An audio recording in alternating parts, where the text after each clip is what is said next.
Let's go ahead and get started. I am Robin Goodman, Project Manager for the EMSC Innovation and Improvement Center, and I'm excited to welcome you today to today's webinar on the new Pediatric Readiness Guidelines for a new national assessment. Today's session brings together national leaders who have shaped and continue to advance pediatric emergency care across the United States. We are honored to be joined by the three co-leads of the National Pediatric Readiness Project, Dr. Marianne Gausche-Hill, Professor of Clinical Emergency Medicine and Pediatrics at the David Gevin School of Medicine at UCLA, Emeritus Faculty at Harbor-UCLA Medical Center, and Senior Investigator at the Lundquist Institute. Dr. Gausche-Hill is a nationally recognized leader in pediatric emergency and EMS care and has been foundational in advancing pediatric readiness for decades. Dr. Kate Remick, co-director of the EMSC Innovation and Improvement Center, executive director of the National Pediatric Readiness Quality Initiative, associate professor at Dell Medical School at the University of Texas at Austin, and medical director for the San Marcos Hayes County EMS system. Dr. Remick is a national leader in translating pediatric readiness into measurable quality and frontline practice. And Dr. Hilary Hewes, principal investigator for the EMSC Data Center and the University of Utah Data Coordinating Center, principal investigator for the Pediatric Pandemic Network, professor of pediatric emergency medicine at the University of Utah, and medical director for emergency management at Primary Children's Hospital. Dr. Hewes brings critical expertise in data, systems level improvement, and emergency preparedness. Next slide.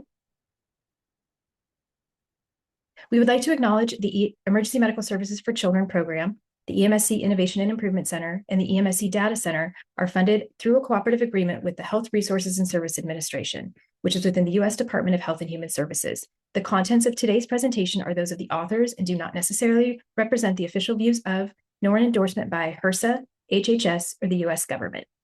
Next slide. We would like to thank the Pediatric Pandemic Network for providing continuing education credits for this session. Instructions to claim CE will be provided at the end of the webinar. Please note that live participation is limited to the first 1,000 attendees, but a recording will be available. CE credit is available to both live attendees and those who watch the recording. A link to the recording for asynchronous CE will be available after the webinar. Next slide. So today our speakers will walk us through information about the life-saving potential and low cost of pediatric readiness, what's new in the Pediatric Readiness Guidelines, and how they align with the upcoming national assessment. We are grateful for the leadership of our speakers and for all of you for your ongoing commitment to improving emergency care for children. Please feel free to ask any questions in the Q&A section during this presentation. We also will take live questions at the end as time allows. Next slide. To get us started, I will hand things over to Dr. Gausche-Hill, who will guide us through pediatric readiness and national imperative, the why pediatric readiness matters for every emergency department. Dr. Gausche-Hill. Thanks so much. And I'm really excited this year because with the publishing of the new guidelines as well as the national assessment. And we can, again, a take-home message, we can all be part of this process and help to improve the lives of children. All right, next slide. Let's get started. As I think you're all aware, there are over 27 million visits in the emergency visits for children in the United States. And most of these kids, in fact, 80% plus, are seen in general hospitals. They're not necessarily standalone children's hospitals. And because of this, it's a challenge because only about really less than 2% are critically ill and injured. So for any one practitioner to get the skills that they need from seeing critically ill children, that's a challenge. So that's the first challenge, education. And the other thing is administratively, there's not that impetus to initiate quality improvement efforts. Next slide. So overall, children are not on a hospital's radar screen on a day-to-day basis, and this is important, right? Because of these few critical patients, it doesn't really stimulate, as I said, administratively the ED or the hospital to take action to ensure pediatric readiness. So we have to be ready before that critically ill or injured child gets to the ED. So really, with no one minding the store, readiness is going to wane. And that's why embracing pediatric readiness is going to be an important task, really, for everyone on this call and all EDs in the United States. Next slide. In fact, we know that about 2/3 of families are 30 minutes plus or greater than 30 minutes from an ED fully prepared for children based on compliance with national guidelines. And the reason this is really important is data by Dr. Newgard and others shows that if a child dies in the ED, especially with injury, it occurs pretty quickly. So it's critical for EDs to have the knowledge and skills, the tools, and be ready to handle those children and resuscitate them early prior to transfer. Next slide. So what we saw during our last assessment, 2021, during COVID, is that there was a significant loss of pediatric inpatient beds. In fact, greater than 1,000, about a 20 to 30% reduction overall, and a reduction in the pediatric ICUs as we saw deployment of staff and resources and space to care for sick adults during COVID-19. And it makes sense. However, it does put an onus on all EDs in the country to be pediatric ready to be able to resuscitate them and care for them for a period of time prior to transfer. And because of this reduction, there is a need for that. And we saw that during the triple-demic, the perfect storm that we saw post-COVID, or as we were coming out of COVID, with the sudden rise in flu, RSV, and COVID in children that occurred as children began to return to schools. So really the need to increase the number of pediatric ready EDs is going to be critical going forward. Next slide. So what is pediatric readiness? Really, it's a shared vision that all hospitals should be fully prepared to care for ill and injured children. And really, the intent of all hospitals and all people who work in those hospitals is to do the best job possible. And sometimes it's important to give them the information, build awareness, and really the resources that they need to do that job in the best way possible. What we have seen is that by being pediatric ready, there's some very important outcomes, which I'm going to get to in a bit. But really, all it is a commitment by a hospital to incorporate the national guidelines. And again, which is not rocket science. And Kate Remick is going to go over this in just a bit. There's a number of domains, which include administration and coordination, which turns out to be very, very important in terms of identifying somebody who is minding the store, as it were, as I said on a previous slide, meaning a pediatric emergency care coordinator, both a physician and nurse who work together to ensure that the ED is always pediatric ready. And lastly, I think it's critical to understand that pediatric readiness, or the day-to-day readiness that we have in our emergency departments, which is so critical, will help us when this is an unexpected surge, either by natural disaster or other form. Next slide. The National Pediatric Readiness Project was established in 2012 through the Health Resources and Service Administration Emergency Medical Services for Children program. And the initial web-based assessment occurred in all states in 2013, actually late 2012 for California, which was a pilot state. It is important to know it's supported by all organizations who care for children in emergency care settings. And all of these organizations are working collaboratively to help all of you, all EDs in the country, to do the best job that they can. And through this program, we offer free and open access assessment opportunities, such as going to happen in March, and you'll hear about that from Dr. Hewes, as well as resources to help you be pediatric ready within your ED. Next slide. So as I mentioned, we had 2 web-based. We also had 1 paper-based. We did this in 2003, and about 30% of EDs in the United States responded. But what we found, it was a male-based survey.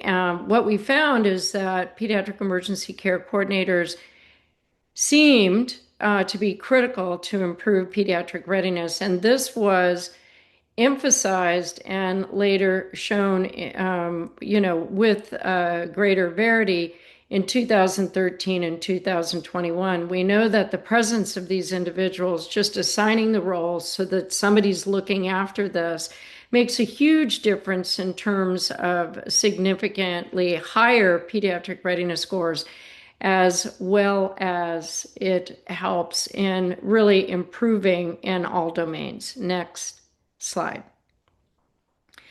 In 2021, and we talk about progress, right? The initial was 55, we've progressed to 69, and then we're about 70. Well, what we found during COVID in 2021, again, is many of the pediatric emergency care coordinators were redeployed to care for adults. And I think that is when readiness waned a bit. However, because of this engagement by all of you and our EDs across the United States, we found improvement in many of the domains, and you can see them here, including equipment, weighing children in kilos, which we know is an important quality safety issue, establishing mental health policies, and so forth. Right? And including quality improvement plans, although we can do a better job on that, and we'll hear more about that later. Next slide.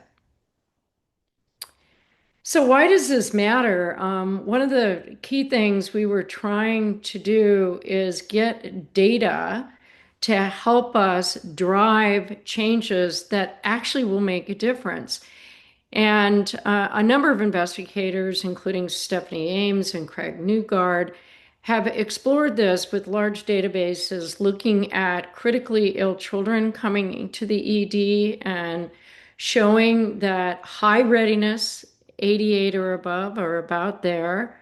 So high readiness is associated with a 4-time reduction in death for critically ill children. In fact, when we look overall, it's about a 76% lower mortality risk in critically ill children for those EDs that are high ready as compared to those that are low ready.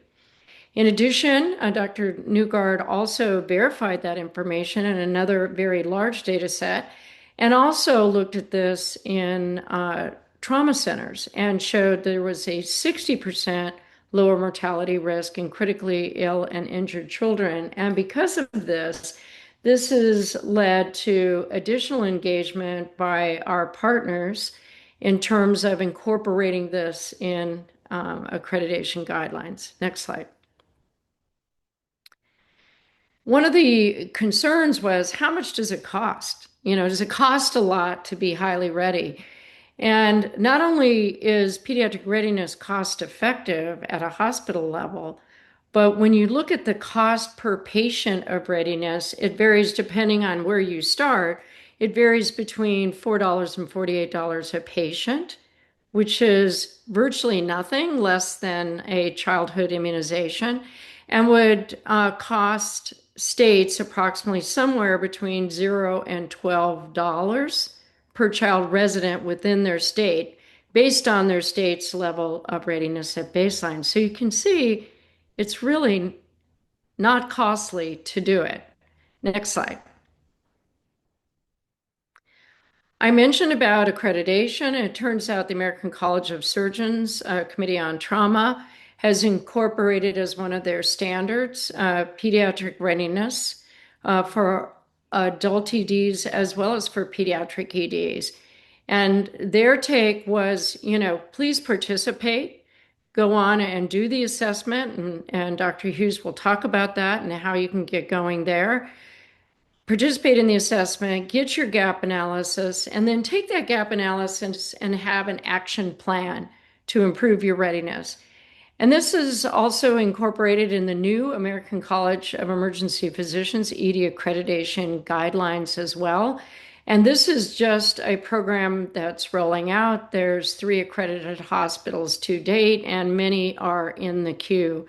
So this is another way for you to, reach your goals as an emergency department, to participate in pediatric readiness, which will help you meet other accreditation goals. And then finally, we're seeing about 21 states or so who are participating in some way in ED facility recognition programs for readiness. And we do see that there's a significant 22-point improvement at a hospital level and also improvement at a state level in pediatric readiness if indeed your state has facility recognition program. Next slide. So what's the bottom line here? I think the bottom line is pediatric readiness is a national imperative. As really simple measures in all EDs at relatively low cost can improve outcomes for children nationally. So be a part of the solution. And now I'll turn it over to my wonderful colleague, Dr. Kate Remick. Thanks so much, Marianne, and good afternoon, everyone. Thank you so much for joining us today. Special thank you to Dr. Gausche-Hill for sharing that important background on pediatric readiness and why this initiative is so important. I'm now going to shift to the pediatric readiness guidelines, how they were developed, what's included, and how they've been used as the basis for the National Pediatric Readiness Project assessment. The next slide, please. So recognizing the all too common deficiencies and potentially avoidable failings in pediatric emergency care, leading national professional societies have worked to raise awareness around the pediatric specific needs within our larger emergency healthcare system. And over the past 25 years, they've provided guidance to hospital administrators and emergency department leaders on how to ensure system level readiness for children. Since then, and based in large part on the data that Dr. Gausche-Hill just shared, pediatric readiness has truly become a healthcare imperative, as she just stated. So the first set of national guidelines were published in 2001 by the American College of Emergency Physicians and the American Academy of Pediatrics, and they have been subsequently revised at a more or less steady cadence, involving both collaboration with the Emergency Nurses Association and most recently the American College of Surgeons as co-authors. So while pediatric readiness is often used by some as a general concept, what I want to make clear is that the joint policy statement, Pediatric Readiness in the Emergency Department, provides a real clear set of standards that define pediatric readiness as a specific framework intended for universal adoption in all emergency departments. Next slide, please.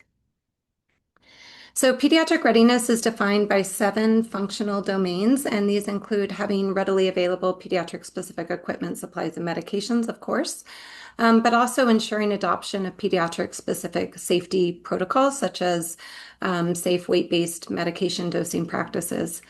It also includes the availability and use of standardized policies and protocols for the management of pediatric emergency care patients in order to minimize variation in practice. There's also the integration of pediatric-specific indicators into overarching quality improvement processes, the integration of pediatric-specific needs into laboratory, radiologic, and social services, maintenance of pediatric-specific competencies, including both cognitive knowledge, procedural skills, and communication techniques, and that's really by all members of the healthcare team. And finally, the appointment of pediatric emergency care coordinators, both a physician and nurse, to oversee all these domains of pediatric readiness. And I just want to highlight that these roles are not dissimilar to those that exist in other systems of care, such as stroke coordinators and trauma program managers within those specialty type centers. Next slide, please. Based on the results of previous national pediatric readiness assessments, we know that the primary drivers of pediatric readiness in emergency departments are one, the presence of both physician and nurse PECs that lead to really an average 16-point increase in overall pediatric readiness. The second is the adoption of pediatric-specific indicators within overarching quality improvement activities, which are associated with an average 25-point increase in overall pediatric readiness. And certainly the presence of at least one board-certified emergency medicine or pediatric emergency medicine physician on staff. And if your emergency department has these 3 items, then you are on your way to becoming a high pediatric ready ED. Next slide, please. For those of you that have been following the pediatric readiness guidelines over the years, I'd like to highlight a few of the specific aspects that are new or slightly different from the previous version. These include elements related to administration and coordination, clinical care protocols, quality improvement, specifications around mental health emergencies, and then the importance of easy access to pediatric resuscitation equipment. Next slide, please. So over the past 25 years, we've seen that many individuals, and in some studies upwards of 80% or more, who have been serving in the role of PECs have been doing so in a voluntary capacity. Not surprisingly, and as Marianne highlighted just a little bit ago, data has demonstrated a high degree of turnover and/or loss of PECs, with the average time serving in this role being about 1 year or less. And the loss or turnover of PECs leads to limited gains in pediatric readiness, and in some cases, even regression in pediatric readiness over time. For this reason, the new 2026 guidelines specifically state that the PEC roles should be clearly appointed by leadership and ideally have protected time and specific roles and responsibilities defined. Next slide, please. Triage is one of the most critical steps in emergency care, setting the urgency with which a patient is seen and managed, and often setting expectations regarding severity of illness and injury. In the absence of an accurate triage system, it can also lead to delays in care and/or failure to recognize criticality. So for this reason, adoption of a triage tool that's validated specifically for the pediatric population is essential. In addition, most emergency departments have adopted evidence-based clinical care protocols for the management of certain conditions, such as, for example, chest pain in adults. Yet, oftentimes, clinical care protocols for common pediatric presentations like asthma or blunt head trauma are missing, and this results in variation in clinical management. For this reason, the guidelines recommend a shift towards adopting standardized clinical care protocols to optimize care for these common clinical conditions. And many are widely available through both the EMS for Children Innovation Improvement Center website, as well as other sources. And if you are struggling to identify a clinical care guideline, one suggestion might be to work closely with your regional referral center or children's hospital to align treatment decisions. Next slide. Mental health emergencies have been on the rise over the past decade, as many of you are aware, sometimes with astronomical increases, as much as a 400% increase in ED visits for intentional self-harm. In addition, we are seeing an increase in the number of large-scale disaster events due to a variety of causes, including extreme weather events, man-made disasters, and the like. And all of these really place children at increased risk and help us to recognize that mental health deserves equal standing among medical and trauma conditions, and that ED should be ready to manage all of these. There are nearly 50% of counties that are recognized as health professional shortage areas, and in these places, EDs become the critical safety net. So in order to manage these children and their families as best we can, policies related to social issues, trauma-informed care, and human trafficking, and also the integration of family-centered care are essential. Next slide. Quality improvement, as many of you know, has been readily embraced across healthcare and is a core element of regionalized systems of care for high-risk conditions such as strokes, heart attacks, and trauma. And knowing what we now know about pediatric readiness, that over 2,100 pediatric deaths could be prevented each year, we really must start reflecting on the care provided to the pediatric population specifically. Many EDs do see fewer than 10 children per day, creating a misperception that most children go to large volume centers, and this is simply not true. Every ED must integrate pediatric specific needs into our overarching QI efforts or quality improvement efforts. And at a minimum, this should include review of all pediatric deaths and high-risk cases such as interfacility transfers, but ideally also monitoring and tracking foundational processes of pediatric emergency care, such as vital sign assessment, pain assessments, to ensure that we're delivering the best care possible. Next slide, please. As mentioned previously, mental health emergencies are becoming a common reason for ED visits, and rather than a blanket policy on mental health care, we need to shift to policies and protocols that specifically outline standards for practice, both for universal screening and management of pediatric suicide risk in children 12 and up, and also standardizing and adopting evidence-based practices regarding management of agitation in the pediatric patient. Next slide. Last, there are a few equipment items called out in the new 2026 guidelines. These include having immediate access to a portable weight-based pediatric resuscitation card, backup supraglottic airways, transition to cuffed endotracheal tubes, and also the availability of video laryngoscopy as a mechanism to ensure airway access. So next slide. Finally, while the guidelines inform the development of the pediatric readiness assessment, every item in the guidelines is not verbatim in the assessment, as I'm sure many of you know, as that would make the assessment unusually long. However, the assessment does include the majority of items noted in the guidelines. The other thing that we wanted to note is that some of the items in the assessment are not actually in the guidelines, specifically questions about staffing and inpatient resources. And these really are important to help us understand the larger healthcare landscape and the challenges that some EDs may be facing when it comes to pediatric readiness. Next slide.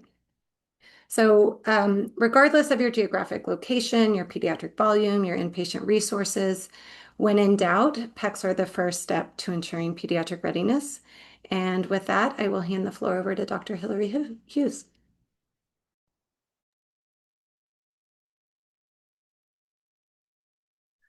Thanks so much, Kate. And thank you guys all for being here and listening today and prioritizing children in your emergency department. Next slide, please. We wanted to go over the timeline for the next few months with you all. We're currently in what's called our open assessment period, and this will close prior to us opening up for the new national assessment. The 2026 national assessment will take place from March through May of this year. During this time, each emergency department can go into our online portal and take the assessment once. A pre-notice about the launch of the assessment will be sent to each emergency department around February 24th. And after that, you'll get an invitation, the formal invitation to take the assessment, followed by some additional emails for any non-respondents. We're currently preparing and sharing a lot of resources, such as marketing materials, for everyone to use to help promote the assessment. Once the assessment closes, we'll work on cleaning and analyzing the data, and then we'll share state-specific results and start manuscript analysis. Next slide, please. The 2026 national assessment will follow a very similar process that we've used for prior assessments. After the launch, EDs can go in and take the assessment online at pedsready.org. With some preparation, we estimate it'll take between 30 to 45 minutes to complete the assessment.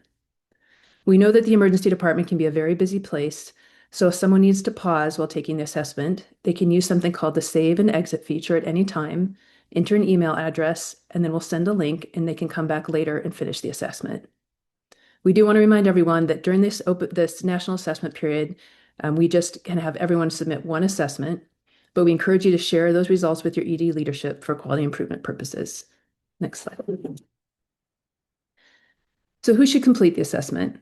The assessment in most cases will be sent to the ED nurse manager to take, but ideally participation should be a collaboration, and we want to make sure you're including your ED team, such as your ED nurse manager, your PECs, and your ED medical director, as well as trauma directors and managers and administration.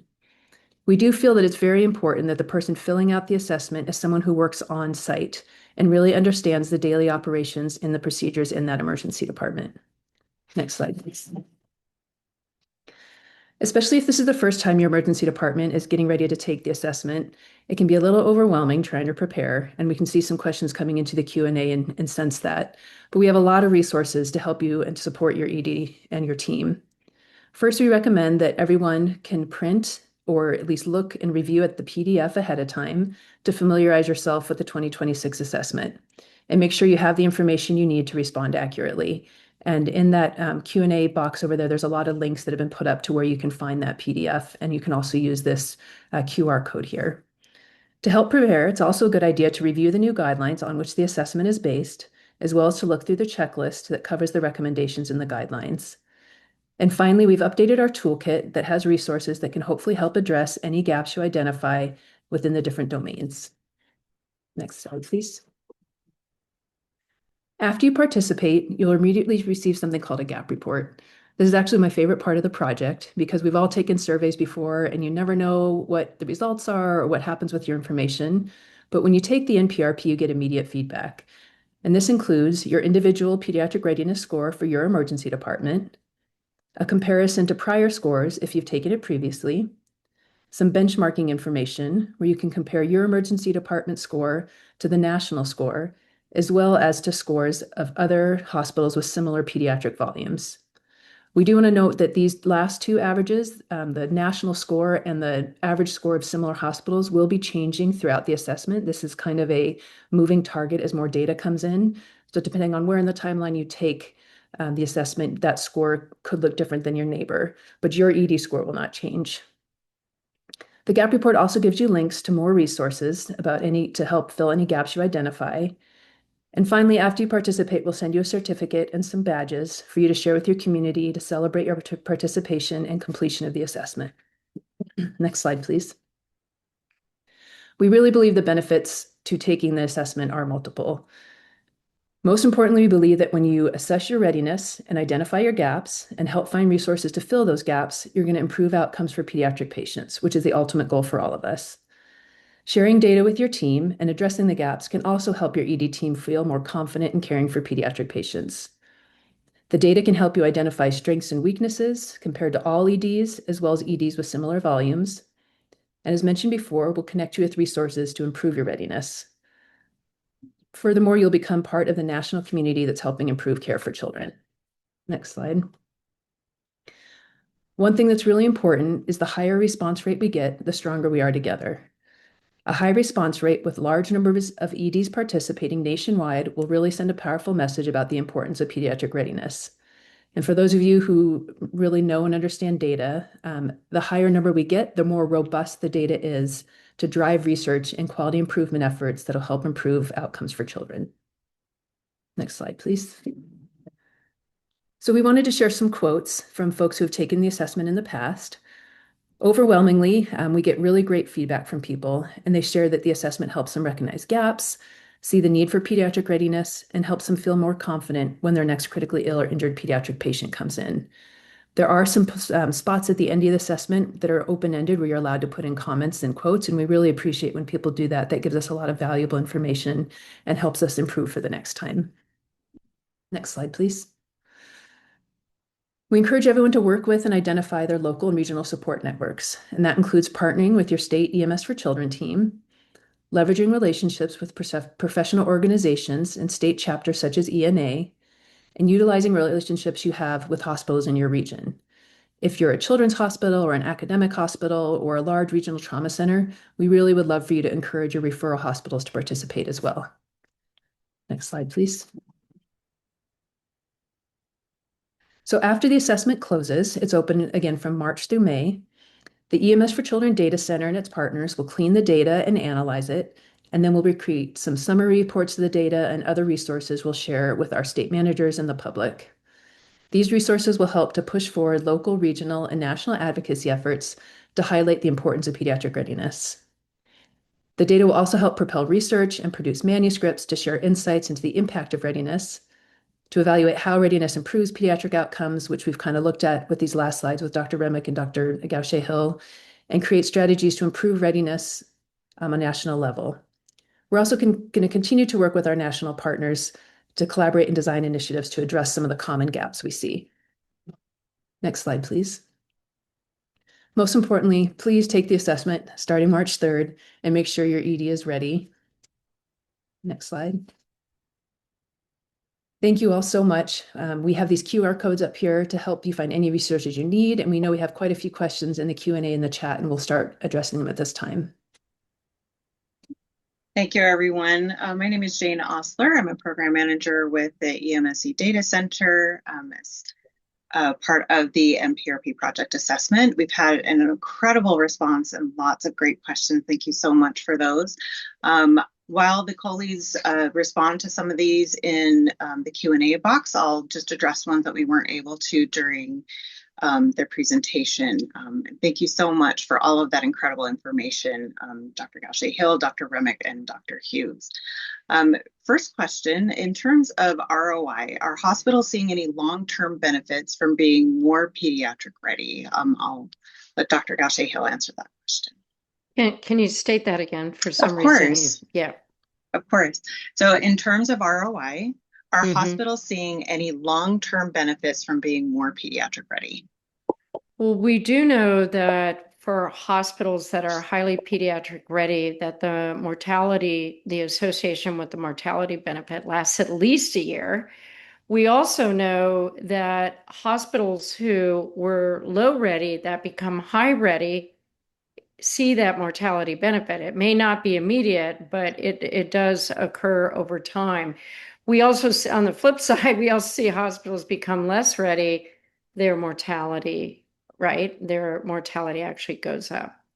So in other words, we believe that that long-term commitment over time will have iterative improvements in patient outcome.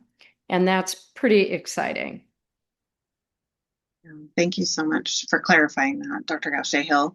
Next question, does the PEC have to be an RN or can it be a paramedic that is working with an RN and MD?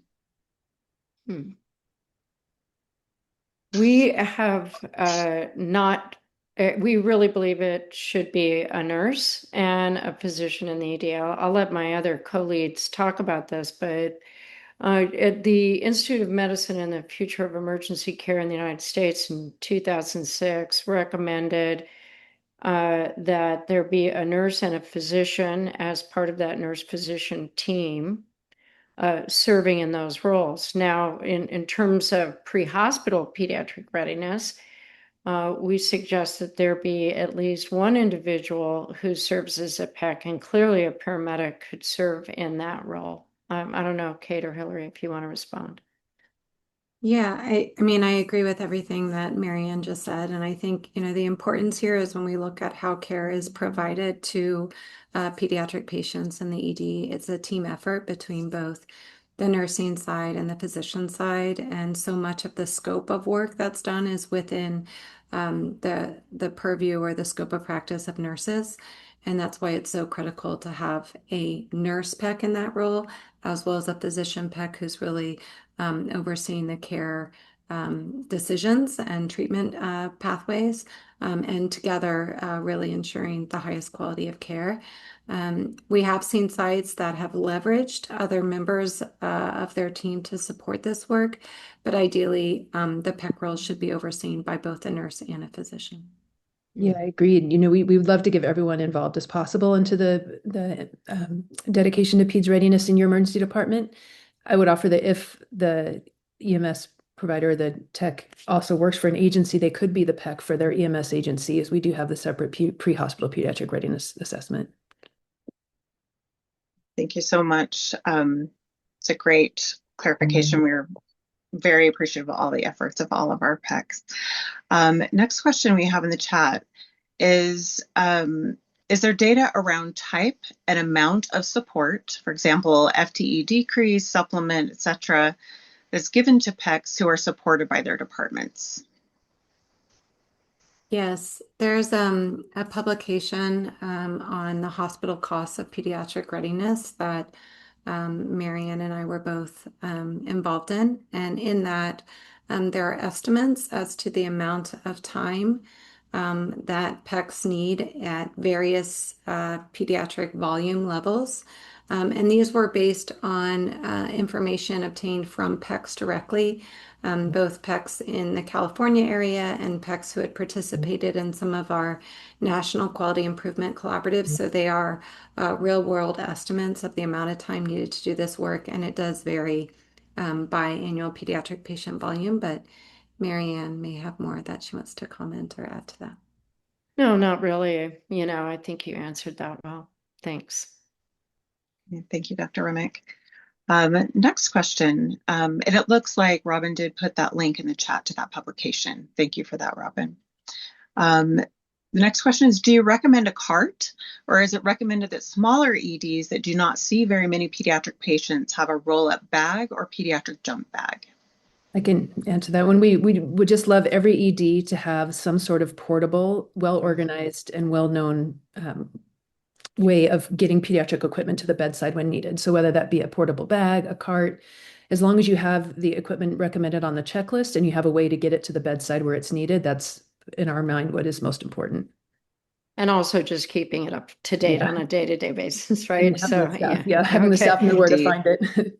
Yeah, it's funny is that when working in community EDs and we were doing a mock code, and people didn't know where the pediatric equipment was. So Dr. Hewes mentioned this, but it's actually really critical to train all staff and new staff who come in where they can find those resources easily. Thank you. We have so many great questions. Let's keep going. Will an adult policy that also includes a portion for pediatric count, or will it have to be an only pediatric policy? It doesn't need to be, well, Kate came off mute. Well, I'll start and you can back me up. I was going to say, no, it doesn't need to be an only pediatric policy, but it does need to meet the needs of the child. And so I think as long as there are pediatric specific issues that are addressed within a larger policy, I think that is fine. Kate, did you want to add anything? No, I agree. Absolutely. The intent is just to have standardized practice when it comes to the care of the pediatric patient. Perfect. Thank you. Hey, All Jane, right. could I answer a question that Dr. Nelson had? Why is pediatric readiness not mandated on the federal level? Yes, absolutely. That's a great question. Okay. First of all, you got to have data, right? You have to have data to say that it matters. Well, we do have data now that does say it's matter. So this is a critical time for us and all of us to pivot to create even greater advocacy for pediatric readiness and EDs at a federal level. And I think, the time is kind of now. And I think for people to participate in this assessment is so critical, because if all the EDs did, that sends a huge message, right, to the federal government that there's huge engagement. And we do have that. But it also would provide an opportunity for the federal government to then create those resources and funding to all hospitals to help them in their efforts. So we weren't quite ready, I think, for that next step, but I do believe we're very ready now. And so any ideas that people have or connections in order to create advocacy at a federal level, both for the EMS for Children program, which is funded every state and U.S. territory for these efforts, as well as for the whole National Pediatric Readiness Initiative. That would be fantastic. So, Thank you so much for that. Appreciate that.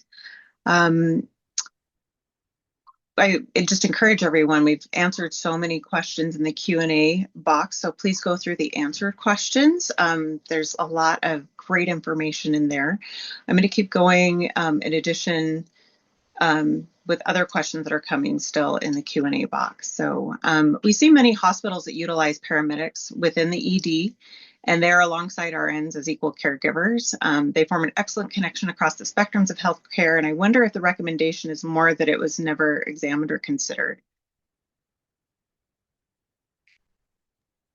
I think Kate So tried just to, thinking, just as a comment. yeah, But yes, I think go Kate ahead, tried to Hilary. address this a little bit before with, we completely value our paramedics, and they're crucial, especially in our smaller and more rural hospitals, to our medical team caring for our pediatric patients. I think this assessment is based, we cannot overstate the importance of nursing, and in many places it's the nurses who are initiating a lot of care, even when there's not a physician right on site immediately. And so I think it is really critical to have the nurse influence as the PEC.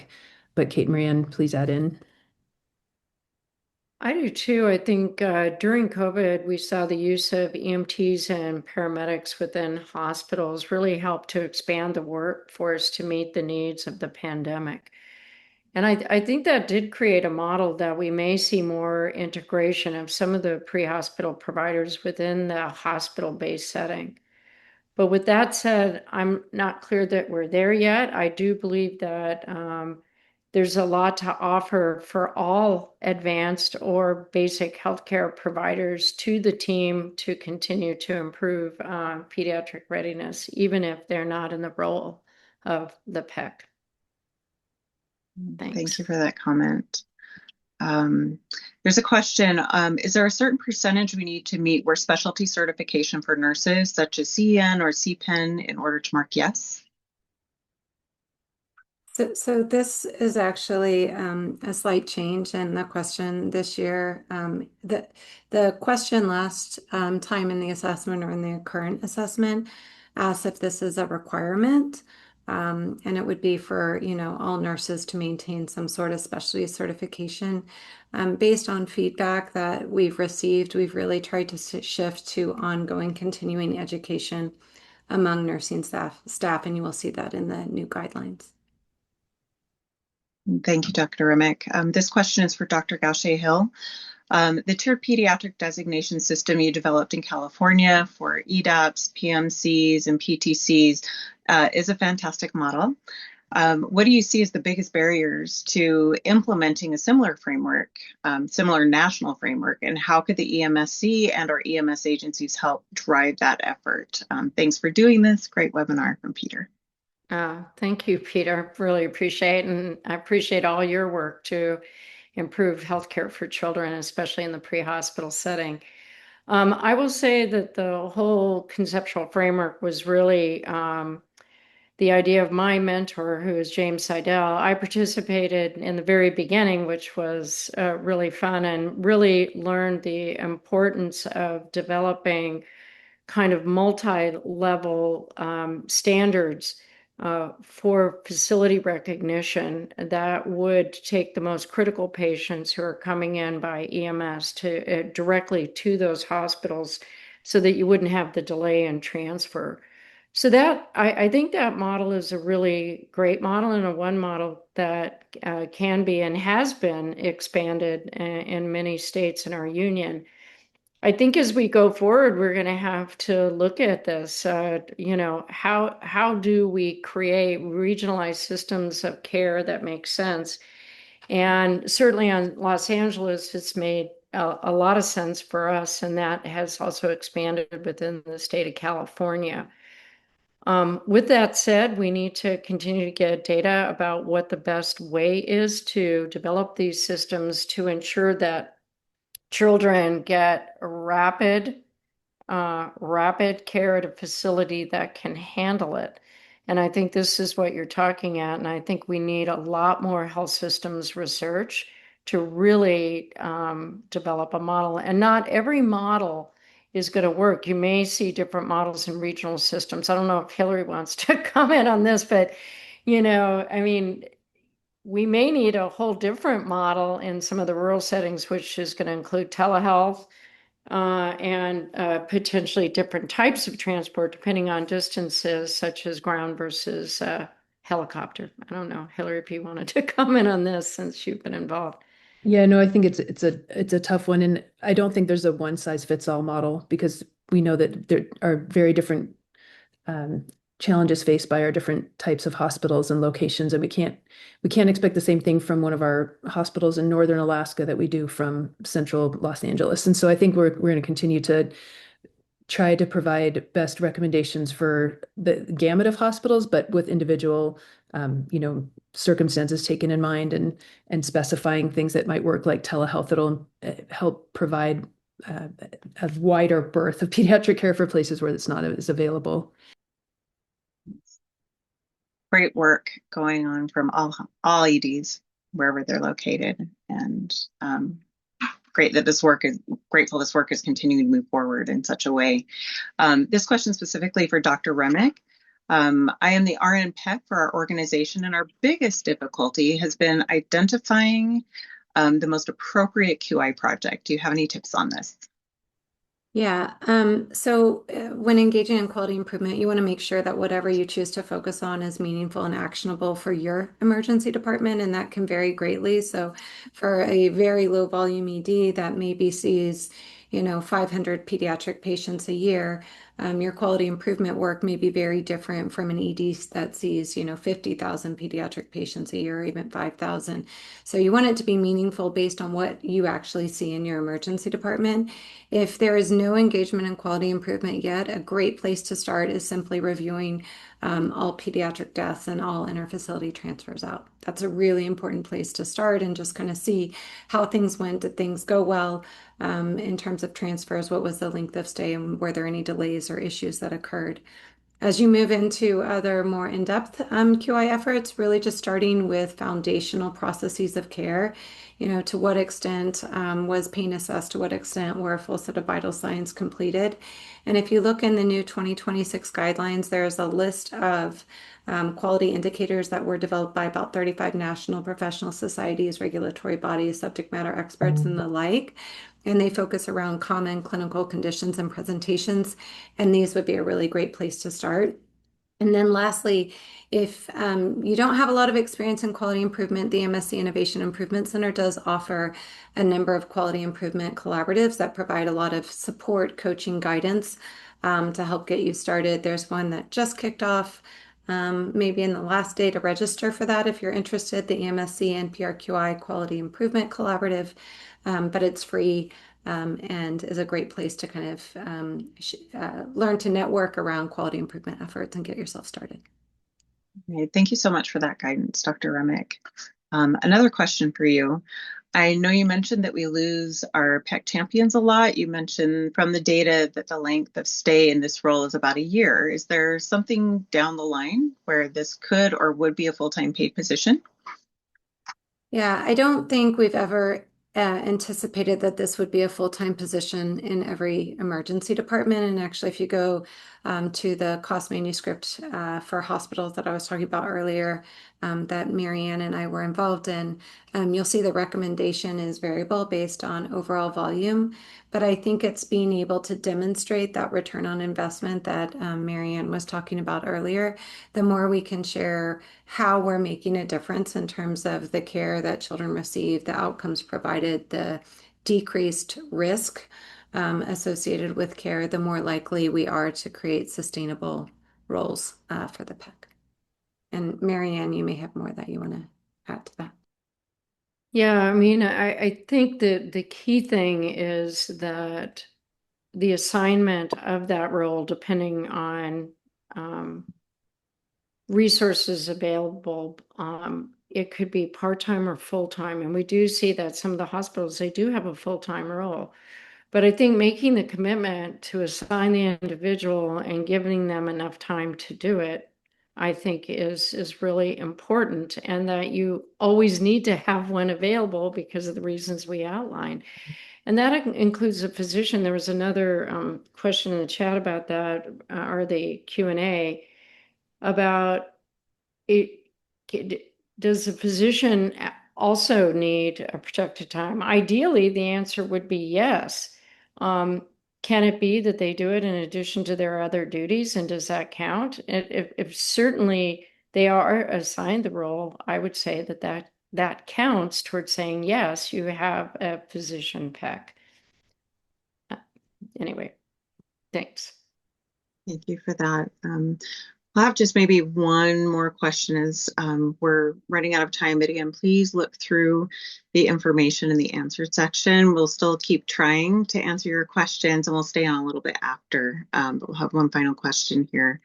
So is there an opportunity to partner with the American Academy of Pediatrics or American Board of Pediatrics to provide MOC for providers involved?